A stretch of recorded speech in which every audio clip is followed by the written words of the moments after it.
तुमच्या आमच्या गोष्टीमध्ये ही गोष्ट आहे ऋण फेडणे. बोनापार्ट नावाचा मुलगा हा अत्यंत गरीब होता, पण त्याने अथक परिश्रमाने तो फ्रान्सचा नेपोलियन राजा झाला. त्याला आठवलं की तो शाळेजवळ एका म्हातारीकडे जायचा आणि तिथं गोळ्या, मिठाई असं खायचा. तो त्या म्हातारीजवळ गेला आणि म्हणाला, "तुम्ही बोनापार्टला ओळखता का?" ती आजी म्हटली, "हो, चांगला मुलगा होता."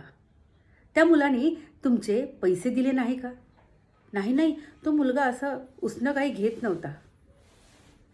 फ्रान्सचा राजा होता तो. तो म्हटला, "नाही, त्याने तुमच्याकडून मिठाई किंवा गोळ्या असं घेतले होते, पण त्याचे पैसे दिले नव्हते, कारण मीच तो बोनापार्ट."